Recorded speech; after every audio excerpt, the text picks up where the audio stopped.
بسم اللہ الرحمن الرحیم۔ السلام علیکم ورحمۃ اللہ وبرکاتہ۔ رب ذوالجلال کے بابرکت نام سے شروع کرتا ہوں جو دلوں کے راز خوب جانتا ہے۔ میں اپنے تمام دوستوں کو امین خان وائس چینل میں دل کے گہرائیوں سے خوش آمدید کہتا ہوں، اور اللہ پاک سے دعا کرتا ہوں کہ اللہ پاک آپ کے تمام جائز خواہشات کو قبول فرمائے، آمین۔ کوا بہت چالاک پرندہ ہے۔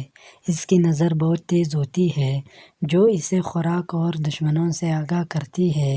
انسانوں سے خصوصاً محتاط رہتا ہے اور خطرے کی صورت میں کائی کائی کر کے آسمان سر پر اٹھا لیتا ہے، اور اپنے دوسرے ساتھی بھی بلا لیتا ہے، جو حفاظت کے لیے ادھر ادھر چکر لگاتے رہتے ہیں۔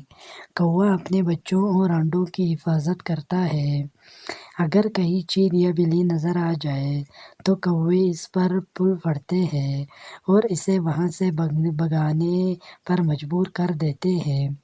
اگر ان کے گھونسلے سے انڈے نکالنے کی کوشش کی جائے تو یہ انسان کے سر پر ٹھونگے مار مار کر نکال دیتے ہیں، اس لیے اسے سب سے چالاک پرندہ مانا جاتا ہے۔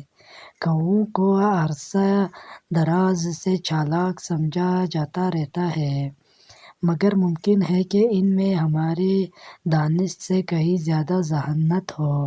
حضرت علی رضی اللہ تعالیٰ عنہ کے خدمت میں ایک شخص آیا اور عرض کرنے لگا کہ یا علی، کوا ہمیشہ ڈرا ہوا ہی کیوں رہتا ہے؟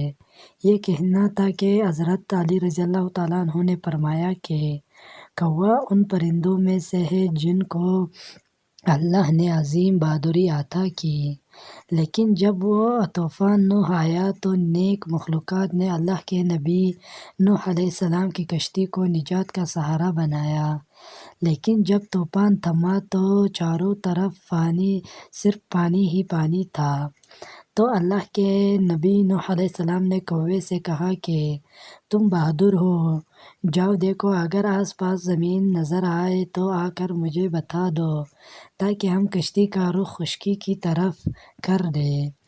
کوا گیا اور خشکی دیکھی، لیکن واپس نہ آیا، لیکن ڈر کی وجہ سے واپس نہ آیا۔